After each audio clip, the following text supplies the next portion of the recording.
নমস্কাৰ, মই পঞ্চমী ৰবিদাস ডিব্ৰুগড় টিংখনৰ পৰা ক'লোঁ।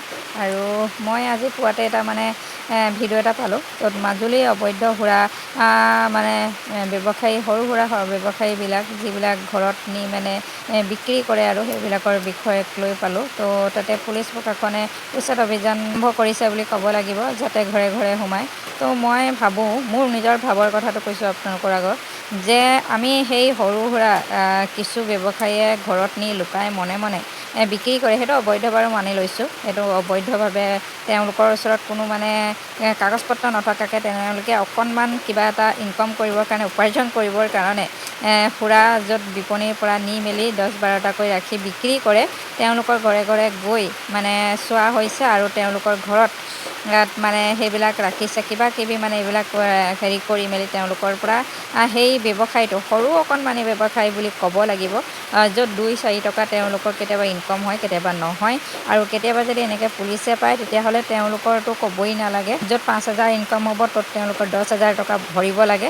তো মোৰ মনত এটা ভাৱ আহিছে, আমি আমাৰ গাঁৱে ভূঞে যিবিলাক অঞ্চলত, যিবিলাক গাঁৱে ভূঞে চুকে কোণে ক'ৰবাত নহয় ক'ৰবাত য'ত সুৰা পানৰ য'ত বিপণীৰ পৰা আনি বিক্ৰী কৰে, তেওঁলোককতো নাকি লগাইছে ভাল কথা।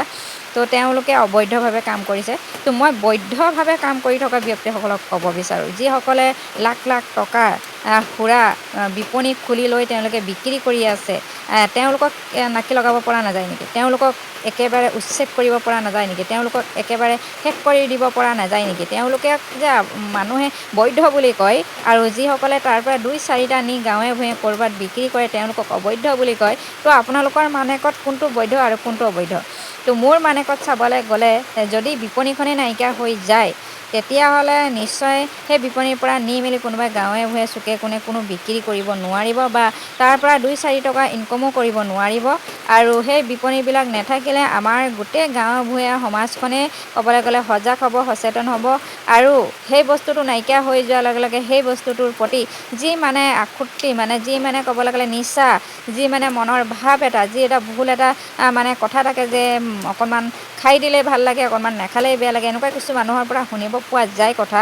তো এইখিনি নাইকিয়া হৈ যাব। তেওঁলোকৰ যি মনত এটা ভুল এটা নিচাৰ প্ৰতি হেৰি সোমাই যায়, ভাৱ সোমাই যায়, সেই ভাৱটো নাইকিয়া কৰিবৰ কাৰণে যদি পাৰে মই কৈছোঁ, যদি পাৰে তেতিয়াহ'লে একেবাৰে আমাৰ যি সুৰা পানৰ বিপণীসমূহ আছে অসমত, যিমান জেগাত আছে সকলো বন্ধ কৰিবৰ কাৰণে চেষ্টা কৰাটো মোৰ কাৰণে বেষ্ট বুলি মই ভাবোঁ।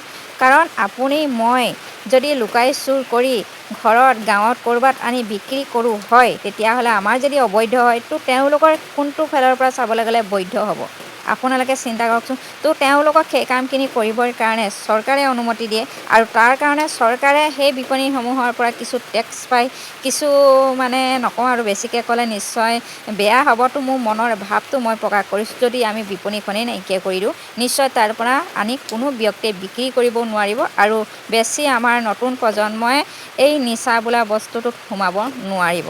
ইয়াকে মই আশা কৰিলোঁ, আৰু আপোনালোকৰ পৰা এটা কমেণ্ট বিচাৰিলোঁ। ধন্যবাদ।